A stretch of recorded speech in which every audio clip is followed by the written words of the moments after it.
Here to help us anticipate what's ahead, Victor Trastek. He's former thoracic surgeon and the former CEO of Mayo Clinic, Arizona.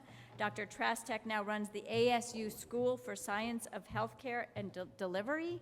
Karen Amstutz is the Chief Medical Officer at Magellan, a healthcare management company. She's a physician by training and is in charge of strategy for Magellan's clinical and care delivery efforts. And Matthew Hawkins is the president of Sunquest. That's a Tucson-based firm which provides diagnostic and laboratory information systems to firms worldwide and is the leader of a large company. Mr. Hawkins is charged with managing the healthcare costs of his employees while guarding the bottom line. Steve, back to you. Hey, take it away. Have a seat. Great to see you. I love the front row people, so I may call on you and you, so just wait. I see our friend Tina has run away, but she'll be back. You know, I think that sometimes when you do something called the Atlantic Future Health, sometimes it's useful to pause for a moment and ask what happened in the past. And so I'm interested. Uh-oh, excuse me. President Obama somehow is talking to me through my phone, so we're going to just put that down there. My apologies. But to look back at the past, and you represent the sort of best and brightest in the healthcare system, you know, looking at what needs to be changed, what needs to be merged, what needs to be built in, how to deal with cost and care and safety and all of these things. So let me just start off, and I'm going to start off with, I'm going to put Karen on the spot. What do you think the biggest screw-ups of the healthcare industry in the last 10 years were? Wow, that's a loaded question. So first of all, I'm really glad to be here. It's really an honor to be a part of this really amazing conversation. I think that... You don't have to be screw-ups, but let's say, what are the biggest gaps? Because if we try to think about what we're trying to achieve and do, what didn't we do in the past that we should have? How's that?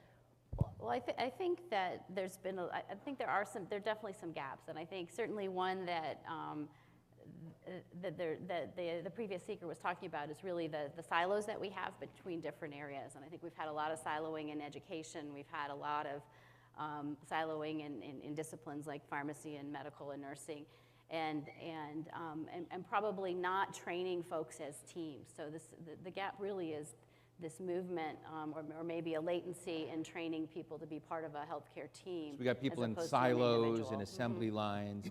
And Victor, I know this is your favorite topic, right? So what do you think the biggest gap has been in what we've not done?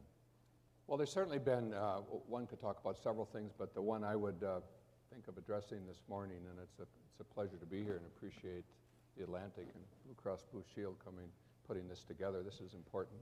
This is the one thing that everybody has a piece of, your health. So everybody's kind of listening.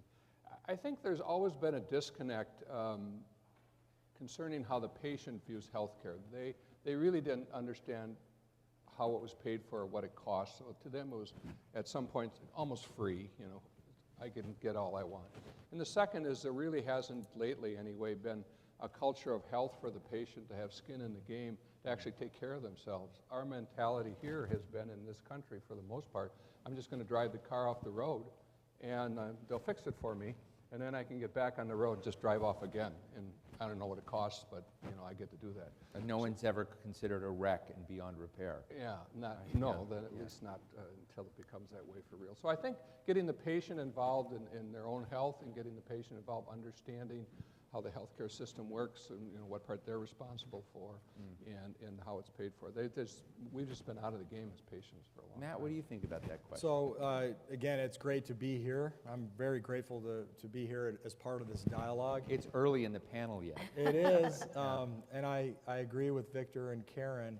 I would say there are 3 or 4 areas that are worthy of note that really speak to the history of care and how it's grown up, and it also creates opportunity for us today. First is the fact that healthcare historically was largely a localized effort, right? You didn't have to go very far to go meet a doctor or go to the hospital, and so it was very natural for healthcare to start in a very siloed fashion without the need to communicate across cities or towns. You went to your local doctor. Data was kept in a folder, in a file cabinet somewhere. And the opportunity today is, and perhaps we should have started much earlier, is to think about how we could break down those silos by bringing people together, using technology that would allow us to electronify data and make it shareable across systems. Think about the waste we would reduce if we had a common understanding of the patient. Think about the opportunity to improve patient safety or patient care that we would have if systems were integrated. I think that's one thing for sure. The other one that Victor... So can I stop you there for a quick minute? 'Cause Sure. Data fascinates me. It comes up in every healthcare talk I have participated in. People see a ton of promise, but when you kind of scratch beneath the surface, you hear horror stories about inconsistencies, how things are framed, the subjectivity that's built into the process. And as somebody reported once, they said if you can take all of that crap that's inside and make it mega data and big data, that it can be very misleading and deceptive. So Sure. I'm just interested, because you're in this business and you're buying companies and merging them. Are you fixing that problem? We are, so let me give you a Personally, brief, yeah. yes, Yeah. me with a hammer and a screwdriver. But I mean, do you worry about that? Because we all talk about the promise of it, but yet there seems to be some real rigidities in the data sharing, data management world. Let me tell you what we are doing. So at Sunquest, we're a laboratory software business, and we handle simple laboratory tests like a blood test that comes off of a very nice instrument, as well as, and we manage the data around that. We also manage much more complex tests, lab tests, such as a microbiology test or a molecular or genetic test specimen, where data is loosely structured. You mentioned some acquisitions that we've been doing. We've acquired a business at Sunquest, working with our parent company, Roper Technologies, bought a business called Data Innovations that literally takes lab instrument data in an unstructured format, structures it. So when you think about structure, you think about a common language or a common way to interpret or analyze information. Gives that right to our laboratory software where we can make it analyzable, we can structure it, we can learn all sorts of things about it, and use that to both lower the cost of care and treat patients more effectively. So that's one example of some of the acquisitions that we've Karen, done. in your world in Magellan, and you're dealing a lot with employers and health plans and whatnot, does data come into what you're doing? Oh, data is a huge part of what we're doing. And to get at the whole data issue, it's helpful to understand that there's a lot of, there's both the structured data, but there's a lot of data that's actually being sort of just captured in text notes. So there's lots of different kinds of data. That data has to be processed, it has to be put together, has to be put in an environment where you can kind of access it and combine it in different ways. With the price of storage of data coming down, that's been a key factor. And the analytic tools are going, sort of the capability of that is going up. But keep in mind, we need help from the folks who are doing the innovation in natural language processing, so that the things that are just typed in like a Word document or text document actually become sort of machine readable and therefore usable and become really usable data elements. So you're both looking forward. Victor and I were having an interesting conversation in the green room about the fact that there may be generational gaps and training gaps, and just sort of in the big bold world that's coming, we may have a workforce that's just not up to the task. Victor? Thank you. One of the second problems or gaps, taking off of your first question, is those in healthcare being able to understand how to use some of the new information, data, or whatever you want to talk about. And one of the opportunities is that ASU sees, and through the direction of the president and Crow and Dean Linder in the College of Health Solutions, is to provide knowledge to the workforce. In other words, to train the workforce differently. We can't just keep turning out the same doctors and nurses in the same way and expect a different result overnight. It isn't going to happen. So what has to happen? So what does an ASU doctor look like?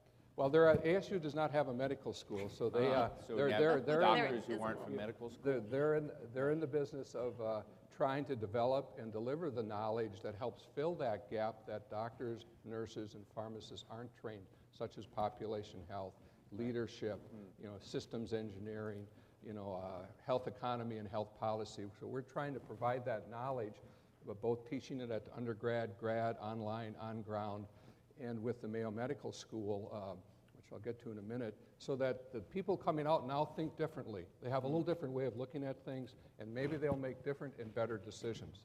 And just to end, the Mayo Medical School project with ASU has become a formalized alliance, the Mayo Clinic ASU Healthcare Alliance for Healthcare. Every medical student coming out of the Mayo Medical student group, starting with the first class in Rochester and soon to be another branch school down here in July 17, will get 18 credits of our Science of Healthcare Delivery Master's course. So every one of those doctors graduating, eventually there'll be 400 in the system, because the two schools will have 200, will have this different knowledge set, and hopefully that'll start to make some differences down the road, because truly those in healthcare, those caring for the patient, have to be involved in help making these decisions going forward. If you were to wave a magic wand and change one thing in the healthcare field that you would want to fix that you're not fixing now, what would it be? Well, I'd look at it at a high level. It's hard to say fix that one thing and everything will get better. It's just too complex. So I would train people differently. I would educate them differently, give them different frames of reference. So when they get out there and look at their patient and the system they're working for and the global or the national system, they think differently. Quality is important. They know how to measure it. Population health and keeping people healthy is important, and they know that's part of the conversation with the patient. Matt? So that's what I would think. A question for Victor. Should it give rise to a new degree or discipline around the use of information to care for a patient? Are you thinking at all about that at Arizona State? Or should the medical community be thinking about that? Well, in the College of Health Solutions, we have 6 schools, divisions. One of them, Science of Healthcare Delivery. Right next to us is the school or Department of Biomedical Informatics. Great. So we work intimately closely with that group, because one of our major sectors in our domains of what to teach is, we call it information science. That's a catch bag for big data, EMRs, whatever. Sure. But we make that close working relationship, collaborating with that team back and forth. Yeah, and Matt, I would And add they have that- degrees also. Okay, Yeah, excellent. I would add that there are groups that do health services research, so there are physicians that are doing postgraduate training, post-residency training and health services in medical informatics. So part of our discussion today is the cost question, right? So I've had a nice chat, and Victor started off saying, hey, people didn't feel a gravity switch when it came to what some people who were covered by health insurance were getting in that area. And the gravity switch largely has been coming on with things like deductibles, and people are beginning to feel a little bit more of those weight of decisions and choices that they're making. And I'm interested, as you think about this big, bold world we're talking about here without limit, how does that actually not just add up to a lot more cost? Matt? Yeah, so I think there are some very exciting trends that we're just, if I could make an analogy to a baseball game, we're just in the first inning of. Certainly consumerism and the role of empowering us. We've been referred to as patients our whole lives. We're consumers, and we ought to be able to take information and use that to make decisions about our health. That's changing how certainly I think about healthcare, and I know the people at Sunquest think about healthcare. Another really fascinating trend that is becoming more and more cost-effective to deliver in a clinical setting is the rise of precision medicine. And part of consumerism, coupled with the empowerment that a patient or a consumer could get to understand their genetic makeup, and then how to care for themselves over a lifetime. I think there's all sorts of costs that could be taken out or prevented from ever occurring if we could just capitalize on those two trends. And I think Sunquest is very involved in both of those. Shannon Brownlee has written a little bit about the overtreated American because you didn't have precision. So, I mean, do you see overtreatment diminishing in the current system? I do. Let me give you an example. So we at Sunquest are partnered with with Partners Healthcare in Boston, Massachusetts, and Harvard Medical School in a business called Gene Insight. Gene Insight is a genetic testing software platform that's been in clinical use since 2005. And Brigham and Women's has been not using Gene Insight, but they've been treating all cancer patients that come into Mass General, Dana-Farber Cancer Institute, and certainly the Brigham. And they've developed, in a largely kind of a Microsoft Excel-based set of algorithms to treat new cancer patients. Just in the algorithms that they've developed, understanding the molecular and genetic test results for each of these new incoming patients, they are dramatically shifting the pharmaceutical treatments, the chemotherapy compounds that they're delivering to these patients. They understand at the genetic variant level, which speaks to precision medicine, blockers that, metabolic blockers that would make or render a pharmaceutical treatment ineffective. And so they're able to really tailor or customize treatment plans for new cancer patients based on what they understand at the genetic variant level for each of these patients. And so I think, as we move forward, instead of, pardon this terrible expression, but instead of throwing the whole kitchen sink at a cancer patient to try to figure out and play with what the right chemotherapy treatment might be, we could tailor our approach, know exactly what the pharmaceutical treatments ought to be, and dramatically lower the cost of care and improve patient outcomes in that case. So I see that as one just great example of what the Brigham is doing and what others using Gene Insight now are beginning to be able to do to decrease the cost of care using precision medicine. So there seems to be this tension point in this precision medicine, genetic therapies, genetic editing, this new science that's evolving. And part of what Victor said at the beginning is that people get these vehicles and they drive them recklessly because they think they're going to be bailed out at the last time. And if you look at the load in the healthcare system, the chronic diseases that people have, they're often self-done and they have very little to do with the kind of cool, zippy things that are being developed. And so I'm interested in how you solve that, because I'm not sure that's a medical problem as much as it is an information problem or a communications problem, a marketing problem, behavioral problem. So how, Karen, fix it for us? Well, I think, Yeah. certainly, I think one of the trends that's happening is we're seeing a convergence of the behavioral and physical health delivery systems. And Right. the reason that's important is that the supportive system that a behavioral health delivery system gives when you have a patient who's really complicated has a significant impact on their outcomes. And in fact, when we look at folks that have behavioral health conditions, they cost 2 to 3 times as much as someone who has the same set of conditions and has no behavioral health. Can you give us a kind of hypothetical that break it down? Well, so take someone who has, congestive heart failure. It might that patient may have congestive heart failure, diabetes, and high blood pressure. May cost $25,000 a year to take care of. And they have depression as a comorbid. If you take that depression out, the cost might be $12,000, $10,000, $12,000. So there's clearly some interplay between either the behavioral health diagnoses and the treatment, or the supportive treatment that you give in a behavioral health setting that allows you to get better control. And then there's some really interesting evidence-based, well-studied models of how you do that. And are they getting out there? I mean, when you talk about, the framing that you just gave, I think sounds compelling to me.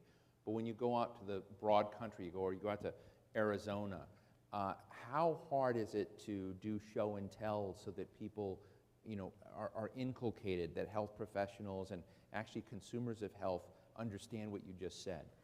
So what's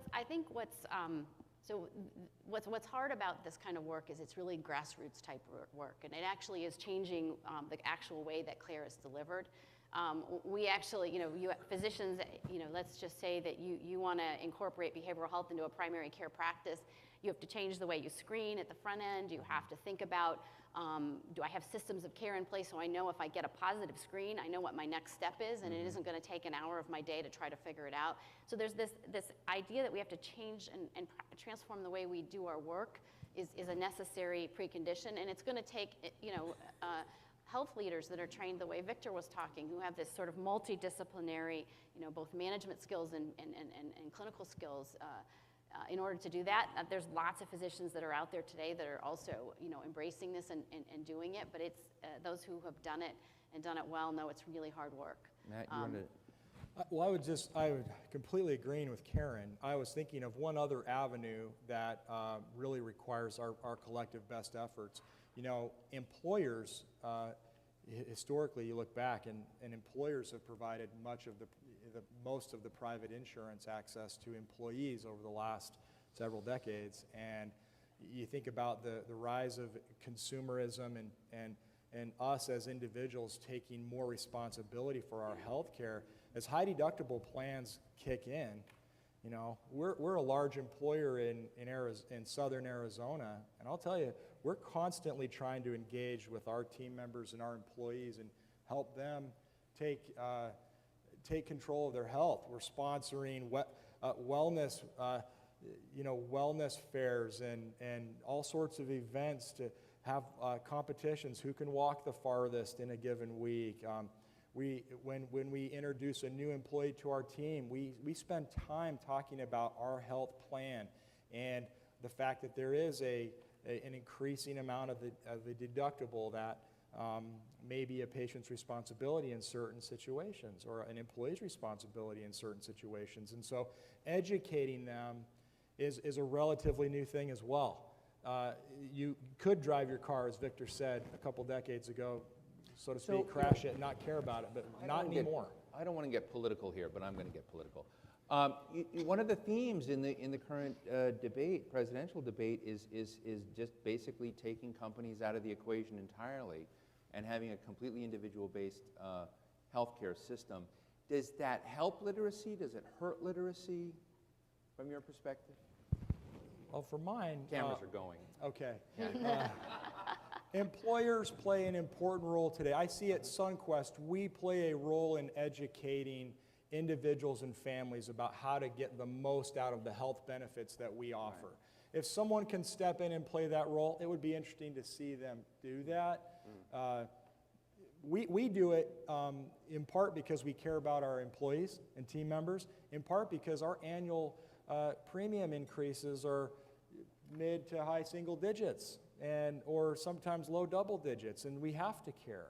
And so if some intermediary besides the government can step in and help educate and inspire people to take control of their health, gosh, I think that would be a really important thing. Victor? It's intuitive that everybody wants to be healthy and will do whatever it takes, except that isn't what happens. Yeah. It's a little harder to get to that point. And companies can play a role by collectively helping their employees think that way and develop health plans that are both good for when you're sick, but also help keep you well. So I think there is a role for employers. It's very complicated for the individual, and I'm sure, to either try to pay a health care bill, get an appointment, doc is helping, but it's still complicated, and make it all work. It's a complicated system. And so it's important to keep at it, but it doesn't come, people will buy expensive cars, they will join expensive country clubs, they will buy whatever, but when it comes to paying those same dollars for their health, it's like, wow, that's way too much. And it's interesting. So I think there's a road to go. As far as costs go, I think we have to remember that the number one way to make costs better is to do the right thing the first time. So if we can, in the care scenario, if you're making the right diagnosis, doing the right treatment, doing it safely with good service, using the right amount of resources, that's going to be the most cost-effective thing, highest value thing you can do. The minute you start getting complications, missing diagnosis, the bill goes way up beyond anything you can say. So we always have to have good care. The second thing is just getting rid of all the excess in healthcare that the healthcare providers know is there and are starting to figure out, partly because they're learning things, hopefully some of the work we're doing is helping, that they can get rid of certain expensive things and it won't make a difference. So those are two things to help with cost. The last thing I'll say is back to kind of my analogy about the individual and driving off the road. The second thing I'll leave you with, when you come into the ER with your family member and you stroll up to the doctor, nobody ever says, please give my family member Plan B. I want the old machine in the back, just cut out a few things so that they all want the best of the best. And there's a lot we can do for people today in making them better, whether it's precision medicine or putting joints in like I have a new shoulder. So, there's always this kind of paradox between, what is intuitive and right and what really happens. I want to go to the audience in a moment, but I want to ask a big question. I'll try and shape this right. One of the things we're trying to get at this conference is quality care for people and patients, a sort of patients first model, if you will, going through that. But one of the real message you're hearing is that the stakeholders in health, just like you said a moment ago, is just about everybody. I mean, it's people, it's institutions, it's genetic editors, it's data banks, and so the game has changed where it's a little bit more than just consumer and provider, right? It's become more blurry. And it takes me into something on the research side, which interests me, like on cancer, what Joe Biden is doing now with this moonshot on cancer. And I sat in a session where he had Toby Cosgrove of Cleveland Clinic, and he had the CEO of SAP, and he had a genetic editor, and he had a couple of data people and some other oncologists and doctors. And the notion is there are these silos, and if everybody just talked to each other and shared more, some kind of cancers would be solved. Is that naive, or is there something to it? Karen? I think it's a little more, I think everything in healthcare is complicated. I certainly think that there's a lot of power in putting together interdisciplinary teams, and that's certainly something that the NIH and other funders have been doing in terms of cancer research. But I do want to. But you talked about silos when you first started talking about one of the problems in the healthcare system. Yeah, so I think that that part of what we want to solve for is putting together so sort of smart teams and teams that are interdisciplinary, meaning they're bringing together a behavioral perspective, a medical perspective, a genetic perspective, a pharmaceutical perspective, and all of those folks look at solving problems a little bit differently. So I think that the key is actually getting all of those perspectives in one, and that a lot of times is an accelerant to solving the bigger problem. Matt? We see the same thing. We see the role of a diagnostic medical team that's interdisciplinary, shaping the way healthcare evolves. And we have clients that use our solutions that bring teams in from multiple disciplines and look at a patient case in the same way with their own perspectives to treat patients. And we see that lowering the cost of care and actually improving patient outcomes, and that gets awfully exciting. From a lab perspective, we're ordering less tests, we're transfusing less blood, but we're improving patient outcomes, and we're getting less repeat visits to the hospital or a return to an expensive health setting when we introduce this interdisciplinary team. And so I'm a believer in that. I don't think it's easy. It will probably require that we change some of the workflows within the way we practice care today, but it's possible and it's exciting, and I think it has to be part of our future. Well, teamwork has been a part of healthcare from the beginning. I was a surgeon. I never operated alone. I never put the patient asleep, handed myself my own instruments, did the surgery, and wheeled the person out of the room. I always had a team. And those teams at that level of the patient care interface tend to work well together, when things are happening. There's many levels where we could be better at every level. There's high levels, big companies, pharma, device companies, insurance, collaborating with health systems. And you're seeing a lot of that going on. Doctors, nurses, pharmacists, respiratory therapists need to exchange information, value each other, respect each other a little more, and aim it at better patient care. So there's great opportunities for improvement with the interprofessionalism, teamwork idea, although it always functions. Healthcare functions as teams all the time. They just could be better. Fascinating. Let me open the floor. Comments, questions, anybody on this side, because I haven't gotten over here yet.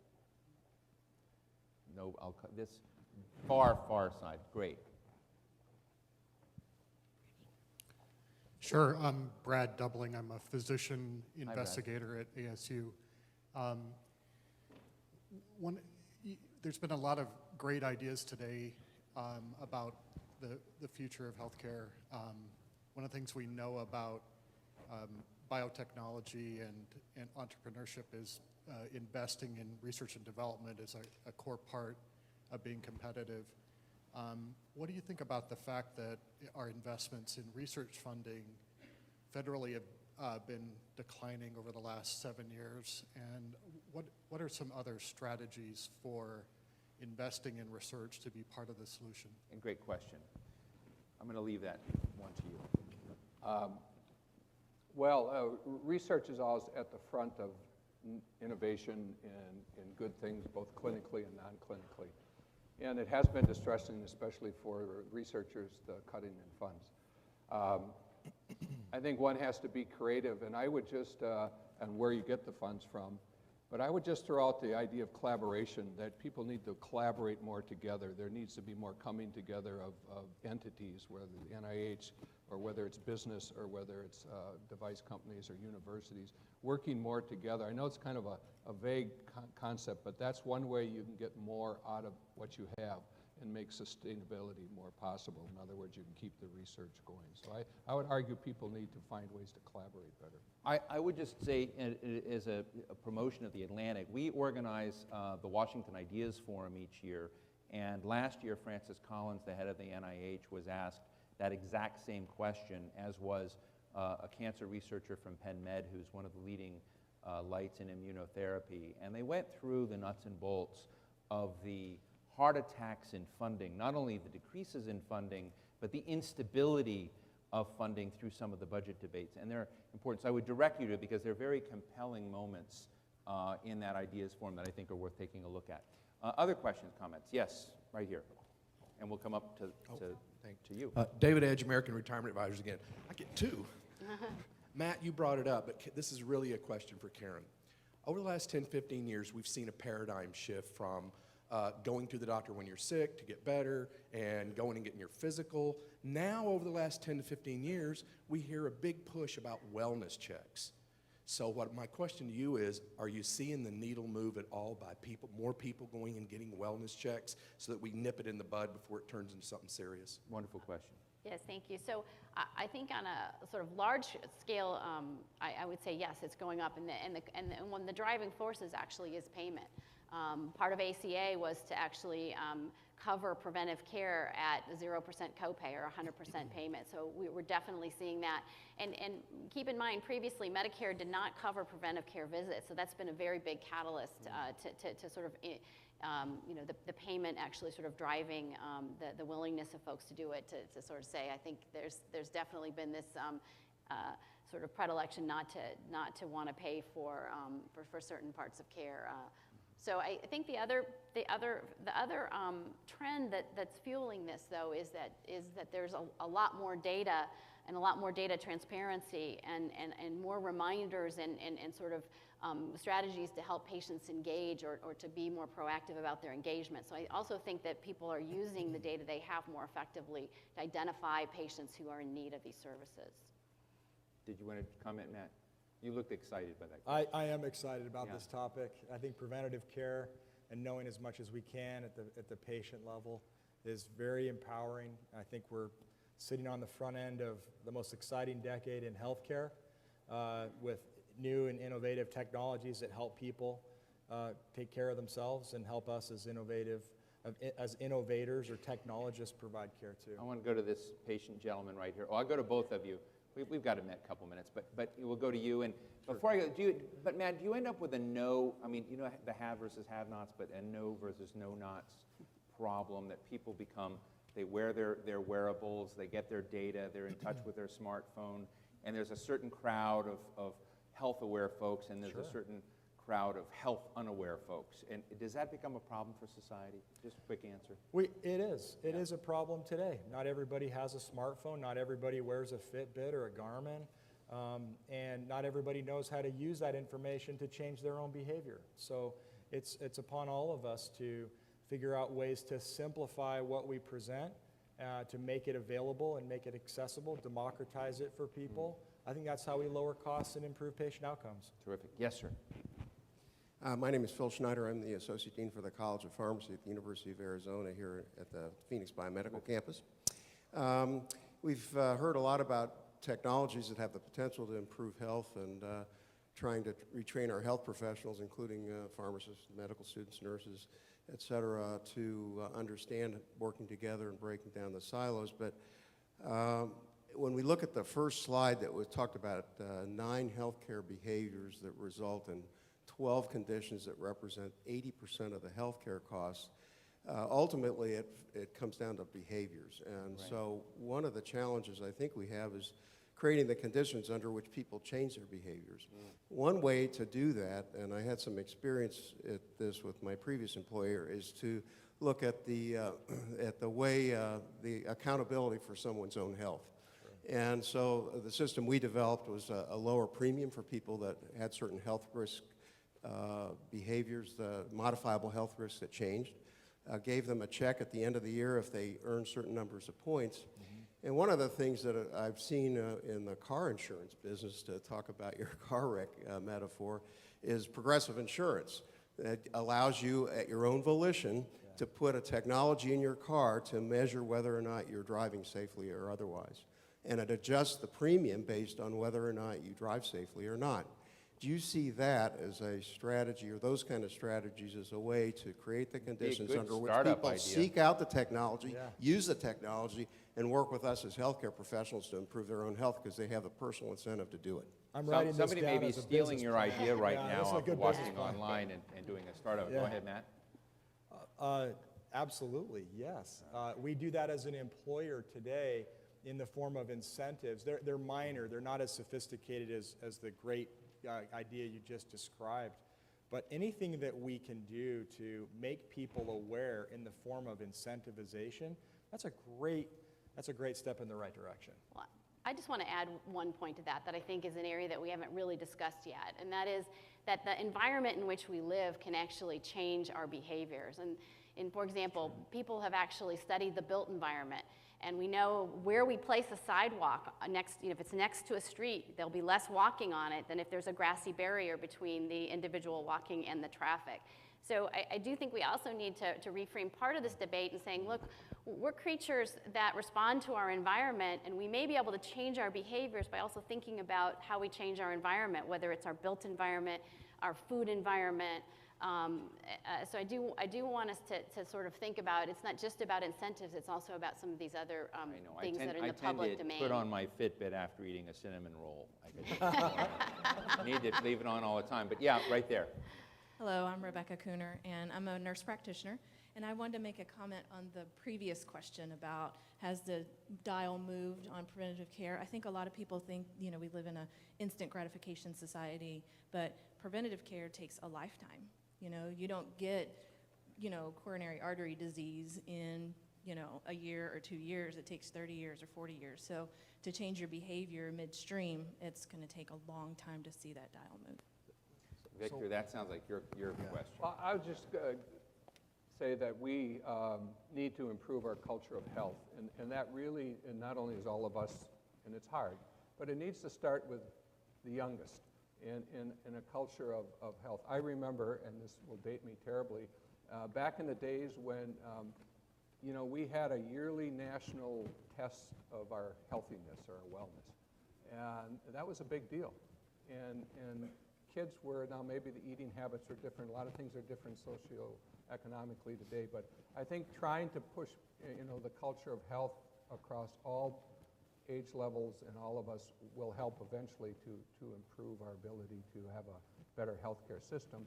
And again, that's what we're trying to do at the ASU with the College of Health Solutions. It's really a dedicated effort to try to get at this and make something happen. 10 seconds. How powerful will it be when we discover broadly individual disease conditions like coronary heart disease early through a genetic test, and we can treat that from a young age over the course of a lifetime and prevent all sorts of terrible things to happen on the back end of someone's life? I might just get the little nanotech thing and put it in it, live a bad life and have it fixed at the end. Anyway, big hand for Victor Trastek of Arizona State, Karen Amstutz of Magellan Health, and Matthew Hawkins of Sunquest Information System. Thank you all very much. This was fun. Thank you.